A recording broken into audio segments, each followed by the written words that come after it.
Welcome to Faith Fondue, a podcast featuring author and speaker Haley DeMaria and teacher and blogger Ann Strickers. Faith Fondue will feature a melting pot of topics, ignited by a flame, our faith, and guided by the Holy Spirit. It is the week of September 19th, the 25th week in Ordinary Time. The Irish are 3-0, and the San Francisco Giants are still the number one team in the National League. Hi, Ann. How are you? Hey, Haley. Good morning. Good to be back. Look forward today to talking about just the importance of a community of faith, whether that's in your home in Annapolis, like near our homes, or even communities that we've been a part of, such as our Notre Dame community. We'll talk a little bit about some fun college connections and families, how we really are, just in Christianity, we talk about being a family. So we have some evidence for that. We're going to talk about the family of Holy Cross. We'll talk a little bit about candy corn because, why shouldn't we? And then just a reading from Genesis, and I'll talk about the motto of St. John Paul II. So let's get started. Talk to me, Haley. I know this has been a tough week for you, and I think it's important to share with our listeners, the good and the bad, and really the challenging and also the graces. So how are you doing? Yeah, thanks, Ann. It has been a really long week. I've had a number of text messages. How are you? And I think, my answer has just consistently been, I'm tired. So, as we've talked about many times, I work at a K through 8, actually preschool through 8 Episcopal school here in Annapolis. And unfortunately, this past week, we lost one of our teachers, one of our first grade teachers. She's also a mom. It's a mom I've known for almost 15 years. And she took her own life, which is not talked about as much as it should be. I think we are better about it, but she suffered from anxiety, depression, and this has really rocked our little community. So I'll talk about it a little bit more during our spiritual stew. I think that's probably maybe a better place to talk about it. But it's been a tough week, and I know, unfortunately, that this is a topic that most people have personal experience with, whether it's, if it's themselves or someone they know, or a work colleague, a friend, a family member. I think it's really pervasive and it's touching more and more lives. So we can get more into that during our spiritual stew. But I will say the best part of this week has been working at a community of faith and, having that family and how important that is to all of us. And along those lines, I talk about that whenever I give talks, the importance of those communities. And certainly one of the communities for me is St. Anne's. One is Notre Dame, also the Naval Academy. I had, a lot of emotions this week in terms of a roller coaster, but one of the things that made me smile the most, and I could post a picture of this, when we post the podcast this week. But yesterday was kind of a really fun day that just made me smile. So we, as you know, have been a sponsor family at the Naval Academy for years, I think 18 or 19. And Our plebe this year that we are sponsoring is a young man named Liam. And Liam's father was a teammate of mine at Notre Dame. So I have known this family for 30 years now, which seems crazy. But I met his dad, Will, 30 years ago.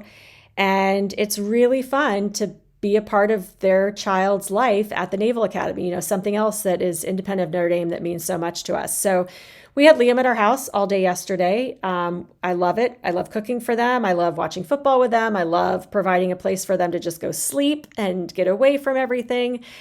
And while Liam was at our house, his dad texted me a picture of he and his wife with my son, James, tailgating in South Bend before the Notre Dame football game yesterday. So just a really fun moment of kind of all of these communities coming together and everything that we love so much, right? Our family, our Notre Dame family, the Naval Academy football.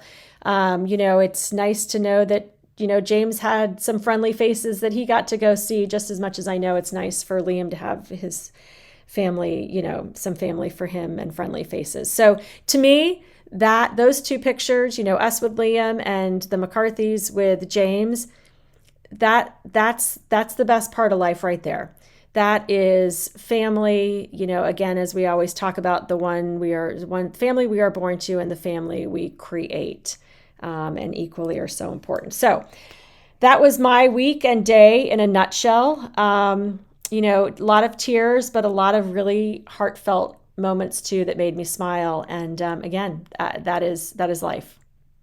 Yeah. No, that sounds like, being in a family, Haley, is carrying all that, carrying one another through these challenging times. And as you were talking about just the reality of suicide, I was thinking about, the San Francisco Giants have, coming out of the darkness, and like there's walks now, raising awareness, people who are kind of willing to share, testimonies of loved ones they've lost, because there is the mystery of, suicide. There's the blame. There's, there was so much stigma around it, and it is, it's just so hard, I think, for anyone to comprehend. And I think we have to comprehend it, because it's saying that this person is in a place where they're not making, right, like a healthy person would make decisions. So, right.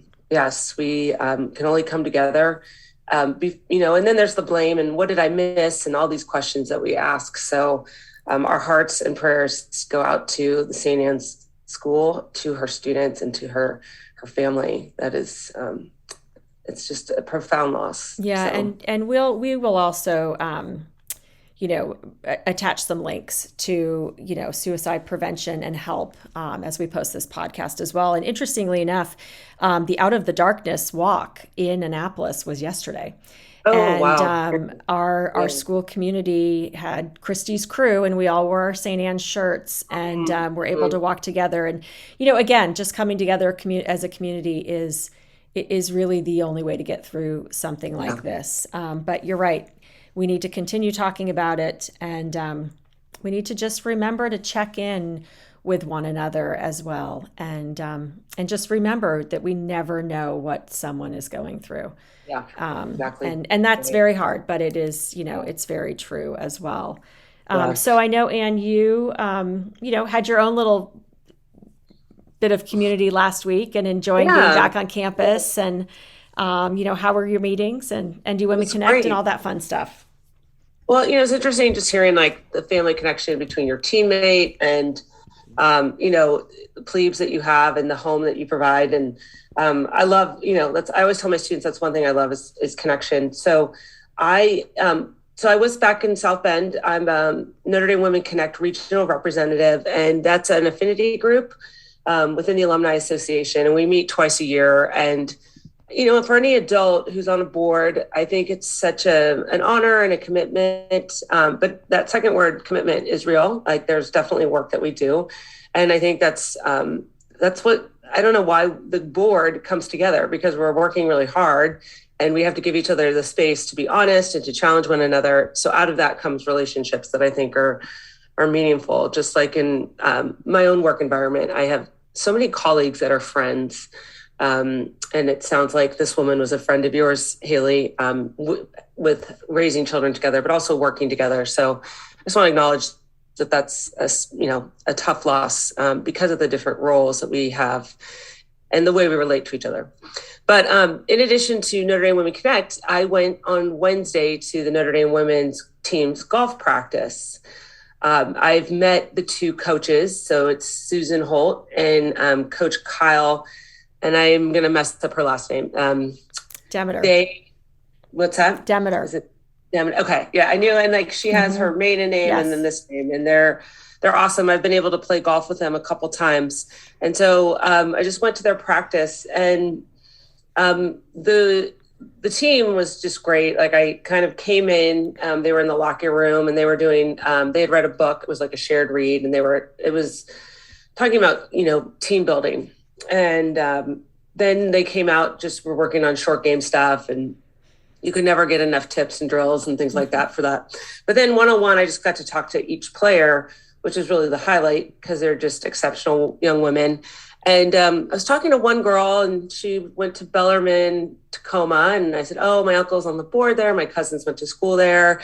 And then I realized that I had read about her profile before. And I said, is your dad an orthodontist? For some reason, I remembered that. And she's like, yeah. And she's like, is your uncle a Pac-12 referee? And I said, yeah.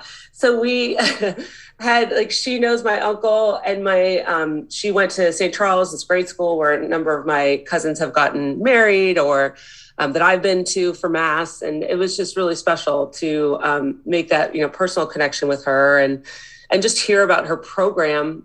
They've been state champions in the state of Washington for many years, and they practice at this club. And it's just a really special golf club, because I really like it. It's not like elite or anything. It's just really, it has a great family atmosphere, to be honest. So it was fun to like learn about, her experience at Notre Dame, knowing a little bit about her high school experience. So that was a highlight for me during the week. And it's always great to meet up with folks on campus. For me, it's not just the meetings, but for example, there's a friend of mine, he teaches a ethics and sports class. It's in the School of Business. Their syllabus is just awesome. So I get a ton of ideas professionally, but also just any sports fan would love the articles that they read. And it definitely has a business angle, but there's the ethics piece to that. So those are some highlights from being on campus, in addition to being with old friends. And like my old roommate, Erin, we go to a game every year, but I realized we hadn't been to a game together because of last year. Right. There was no games. And then the year before, she wasn't able to make it. She travels a lot. So it seems like crazy that it had been that long since we had been to a game together. So good to be back. Irish got a win. We're 3-0, like you said. Yeah. We are 3-0.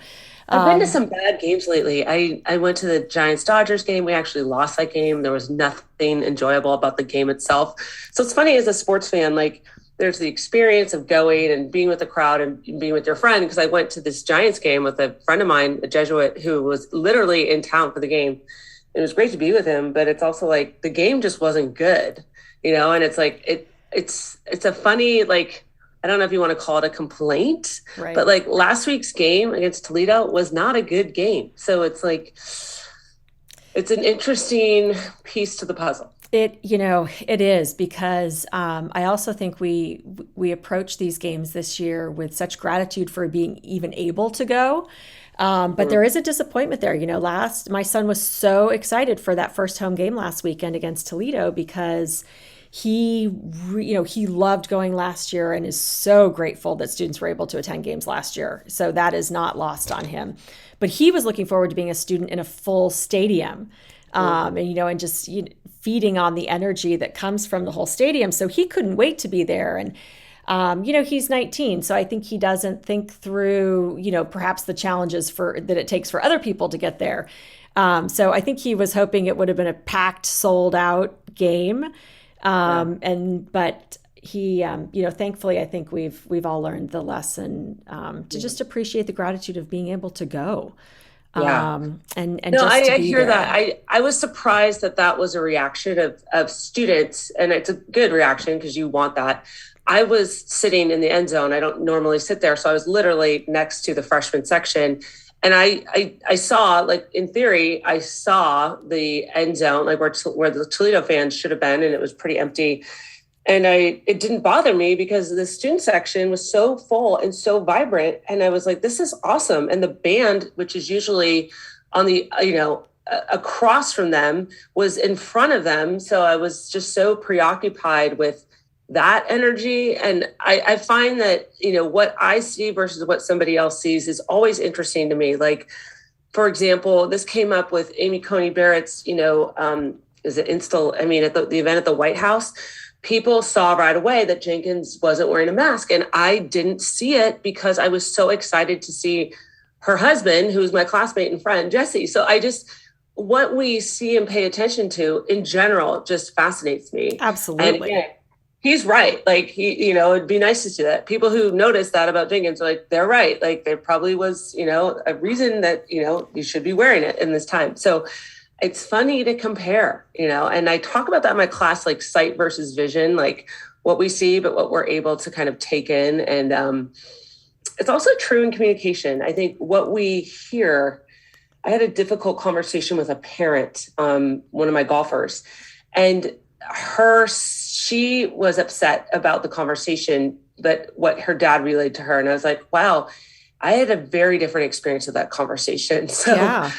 is maybe that's frustrating, but it's also interesting, if that makes any sense. No, That no, it's super interesting. And and I really appreciated what you wrote in your blog about the attendance at the Toledo Notre Dame game, because you're coming from a place where, again, you live in San Francisco, the world of the San Francisco Giants, where they are leading the National League, and they're not selling out their games. So it's you're coming from yeah, a perspective of, wow, there's so many people here, and isn't it great that the students are all here and the band gets to be next to them? And you're right, perception and perspective is really defines how we see things, and it's a great reality check, I think, if you can do what you are doing, and hopefully if I can help my son do what he needs to do, which is take a step back and look at it from perhaps a different perspective. I think that's when we get in trouble, is when we don't, yeah, when we only see whatever it yeah, is, the world right, through our own lens, and yeah, not someone else's. yeah,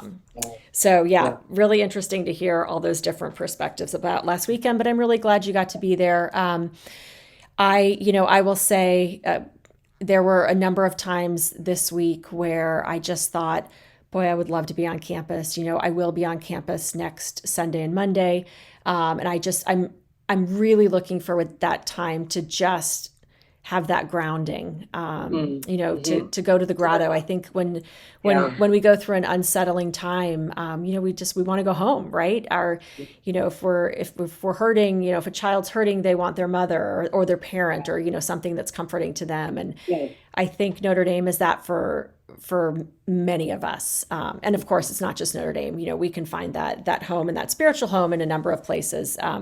But I know that's certainly what it is for you. So I'm glad that you had that touch point with a place that I know is so meaningful to you, yeah. as Yeah. well. Well, and that was a special part of this week at St. Francis High School. So it was the Congregation of the Holy Cross. Their feast day is actually Our Lady of Sorrows, which is, it seems like, what's the connection there? But Our Lady of Sorrows, she stood at the cross, but the day before is the exaltation of the cross. So I think both of those feast days are probably a little bit like mysterious or challenging for people, when you think about even like the motto of Holy Cross, Spes Unica, like the cross, our only hope. That is really a call and a challenge, I think, as a Christian, to take on what that means. But so because of those feast days, we had Mass, because St. Francis is started by the Brothers of Holy Cross. And the brothers from Austin, they're at St. Edward University, were visiting. There are no brothers on campus. They left about 8, 10, 12 years ago. So they were on campus and they were just meeting with administrators, and just a lot of it storytelling and Yeah. sharing, past experiences. And I think that's part of our tradition, is sharing of story and the lived experience. And they were in meetings to talk about, the campus is changing and we're at it. We have a campaign underway. So they were there to support it and to support those who are doing the work. But it was funny because this one brother, he and I were like, hey, like, we had met, we couldn't figure out when. And I said, I was back at Notre Dame this past week, and I even stayed at Sacred Heart Parish Center. And he started laughing. It's this building, there's no air conditioning. I do not think it's ADA compliant. It is not for the faint of heart. The bathroom's down the hall. I joke that you don't need like any like exfoliation lotion, because the sheets are so Ha. like much like sandpaper.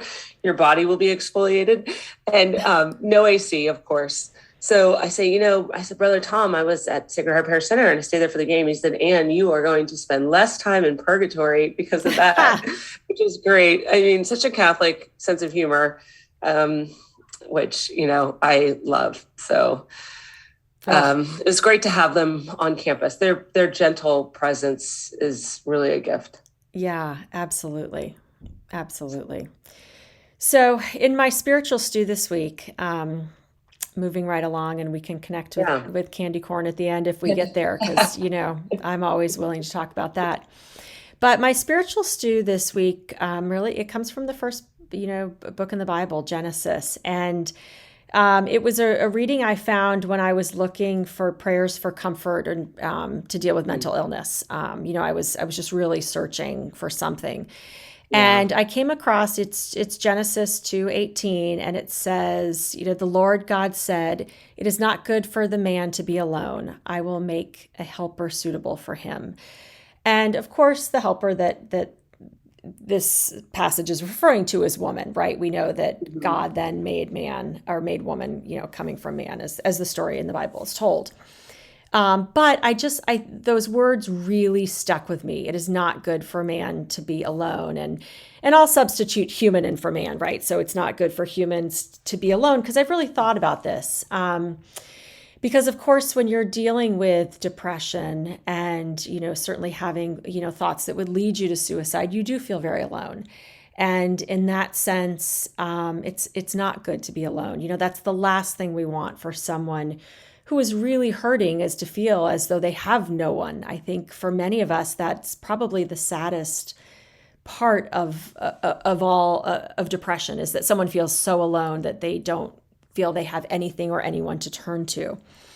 So that's one part of it. But then the other part of this passage that really stuck with me is that I do see the benefit at times of being alone. I find such strength in community. It is so important to me. It is foundational to everything that I believe in, that's meaningful for me. It's the way we've chosen to raise our family. It's where I've chosen to go to work.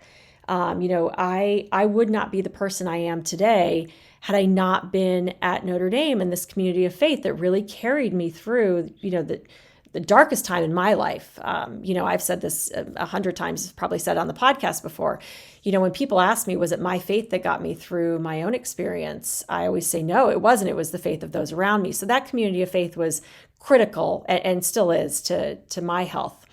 And then when I graduated from Notre Dame, I went and worked at Xavier, the all-girls Catholic school that I had attended as a student. And, those 5 years I spent at Xavier after I graduated from Notre Dame were just as critical to my well-being and my faith development. And, unfortunately, we lost a senior to a drunk driving accident when I was there. And I witnessed that community of faith come together to take care of her family and to take care of one another. And, ultimately, that's what helped me lead to my own conversion, of wanting that community of faith in my life. And, when I was looking to go back to work, into a formal job at a school, certainly I was working before, although I consider it more of a vocation in terms of speaking and writing. But, looking to go back into a school environment, I wanted that community of faith. I didn't want to just go to any school that had a job that was available that I might enjoy. I wanted that community, and I found it. And we needed that this week too. So not being alone is really important to me. I get it. You don't go. It'd be impossible to go through a tragic event, whatever it is, in your life without having that community of faith. At least for me, it would be very hard. But I also take great solace and comfort in my time alone. That to me is very healing as well. So it was an interesting passage for me to really think about, to really chew on. It is not good for man to be alone. It is not good for humans to be alone. It's not, ultimately. We never want to feel alone. But certainly we all do need those times of comfort and reflection. So my wish and hope for everyone always is to find those communities. And I always say to be a part of them when you don't need it, so it's there for you when you do. And certainly we have members of our communities right now who are in great need. And it's a privilege to be a part of it. Yeah. Haley, I've struggled with this. I've wondered about it because, myself being a Catholic school teacher, I've been blessed to be part of great communities. There's no doubt about it. And I don't take that for granted. I do wonder for people who, I've had friends who are not in work environments that are, they don't share their faith, where, some have talked about the opportunity at Genentech to bear witness to their faith. But I don't think we can assume, and maybe this is true of any even, Catholic school environment, that it is a community. So I wonder about those people who work in places where they're not free to share their faith. That's not part of the culture. It's not supported. Or, even when there are communities of faith, when it doesn't happen. So I don't know what that's like. Because, sociologically, I think we've talked about this before. There's the three places, home, work, and then it's really important for Americans to have a third place that they go where they are recognized, where they're welcomed. So it might be your parish, which is what this, author of the article I read said that should be an important place, but that's diminished for a lot of Americans. Or like for me, it might be the Olympic Club, a gym, a golf club, things like that. So I wonder, that would be an interesting conversation to just unpack for, different listeners. Where do you find that community of faith? Maybe it's a prayer group from their parish, I don't know the answer to that, but I think it's important to think about. Yeah. And I also appreciate how you talked about, like, you do like your alone time. And I think maybe, some people, as we talk about extrovert, introvert, where do you get recharged? And everyone needs solitude. And there is a question like I kind of have, because so many Americans now, like who are not married and in a family, live alone, like to an unprecedented rate. And, I have roommates, and I've always sought to have them because I like having people around. I'm a middle child. I just do better. I don't necessarily need to interact with them all the time, but I do like having them around. But a lot of people don't want to live with somebody. And one of this, somebody from my parish had talked about, before he got married, he lived alone, and he did feel like he was more isolated and he was more prone to depression by living alone. So I don't know. And maybe he was in one of those work environments where he didn't have that. So, with my own roommates, like I've had some real challenges this week. It's been a real drain, like to the point where, between my job and my home life, like I was waking up at like 3 or 4 a.m. And it's not to say that living with people is easy. In fact, it's very hard. It's like being in a family, right? Where there are things that go well, and then there's times where it's not. And I can really see how people are like, I'm out. I don't want to deal with it.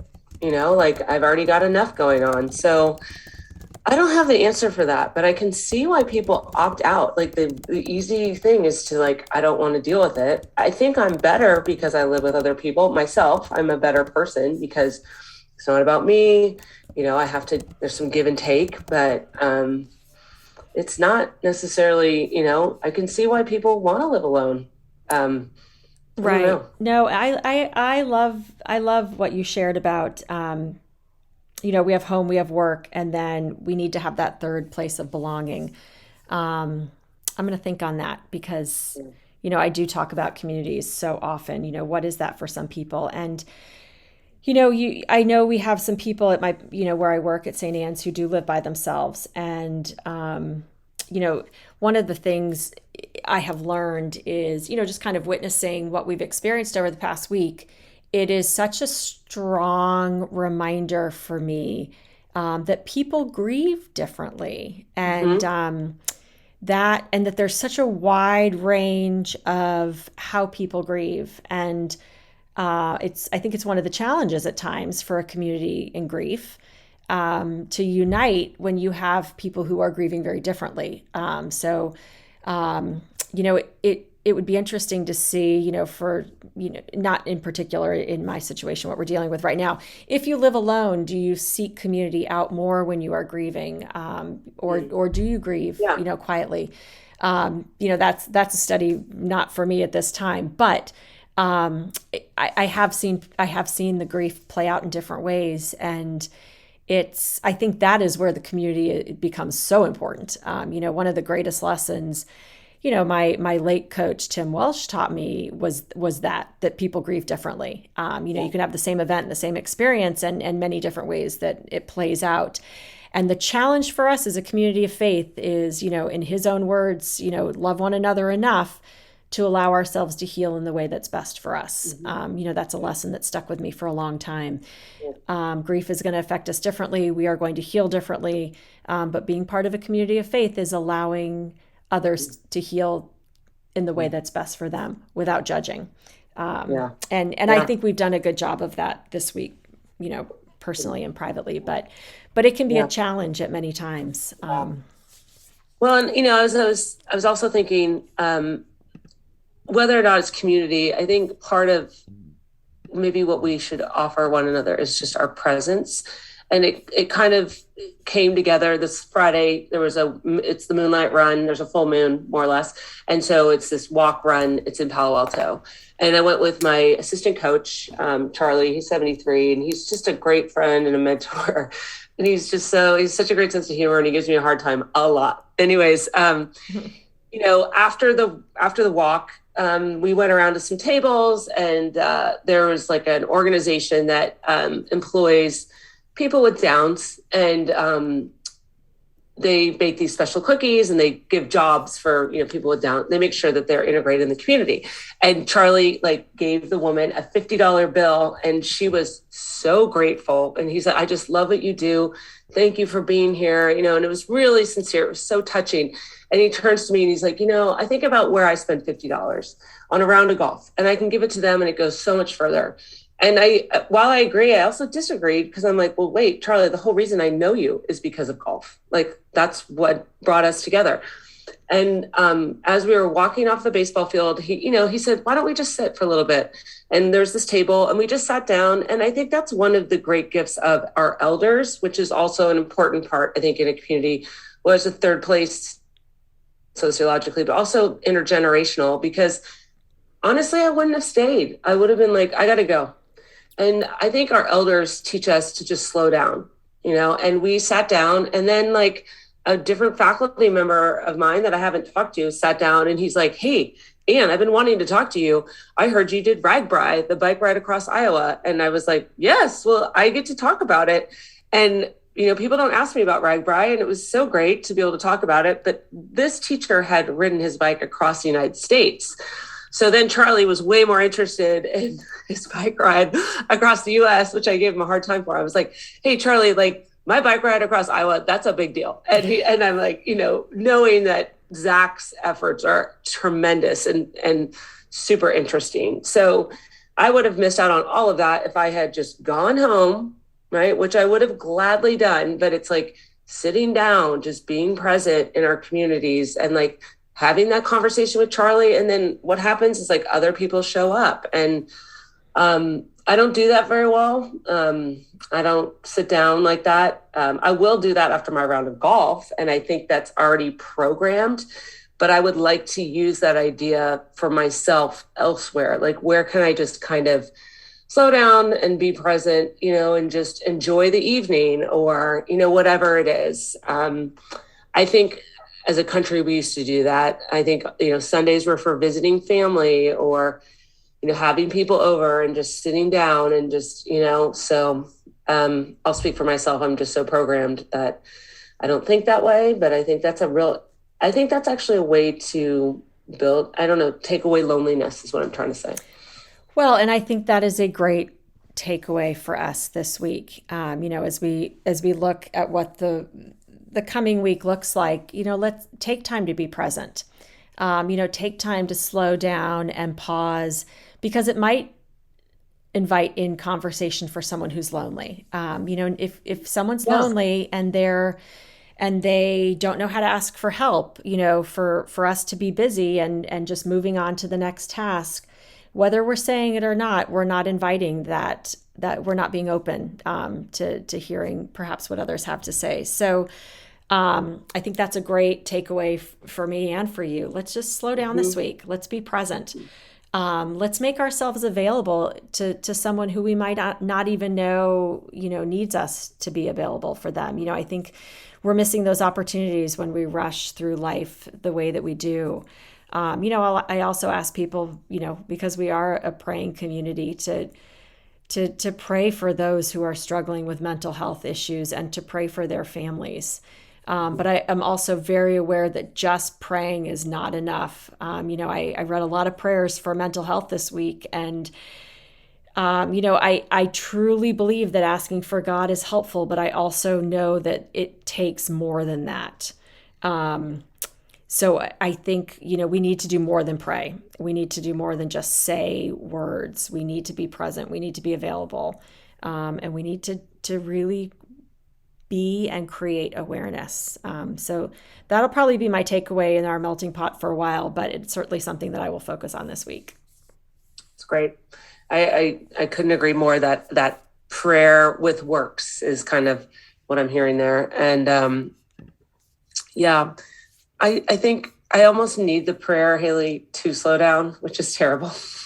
No, because you know what it takes. If that's what it takes for you to slow down, it's better than not slowing down at all.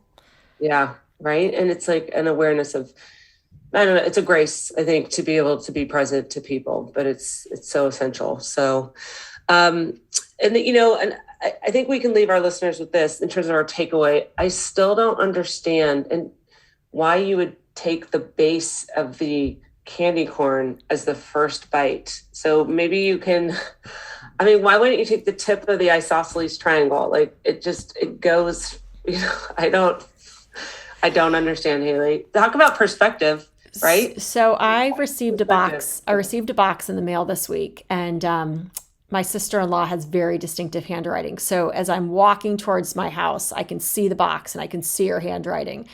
And I know it's from her, and I know exactly what it is. So my brother never sent, I'm sure he's not listening to this, so it's okay, but it's the truth. Yeah. So I'm speaking truthfully. Never sends me a birthday card, never sends me a birthday gift, usually doesn't send anything for Christmas. So, which is fine. But I always get a box towards the end of September. And I always know there's candy corn inside. It's what they send me. And it's great, of course, because I love it. Of course, but I do have my unwritten rule that I will not eat candy corn before October 1st. Oh, wow. Because it's been in the grocery store since August. And if I start eating it in August, by the time Halloween comes around, I will have other issues. Okay. All right. But that box came and I wasn't going to open it because it's not October 1st yet. And I knew it was inside. And I once I see that bag and it's in my house, it's open and it's gone. There were 2 bags in that box. They are both gone. Oh my gosh. I know. It was one of those weeks. I had. Yes. So, and that's okay too. You still haven't answered my question. I know. Well, that was. So good for you for eating 2 bags of candy corn. Because when you said that, all I could think of was, yes, I took every single one of those pieces and I bit the yellow off. The base. And then I bit the white and I eat it in sections. And I'm sure you haven't tried it yet, but I know you're going to. Those colors taste differently. That's my challenge to you. There's I used to call it Indian corn. I don't think that's appropriate. It's probably which not. Is the brown based, so I won't refer to it that way. But brown, orange, white. I think Brock's is one of the superior brands. There's some of these like fancier candy corns that are very waxy. Nope. I am not bored with those. I will only eat Brock's. Okay. Yeah. Yep. Yeah. So you know what? It got me through this week. We talk about everyone grieving differently. For me, the candy corn helped. And I actually don't say that jokingly. And I'm certainly not taking any of this lightly, but it was a thoughtful gesture from my sister-in-law, and I took it. It is. Yeah. So she was present. She reached out in the way that she knew how. And I think that's a great lesson for all of us. Yeah.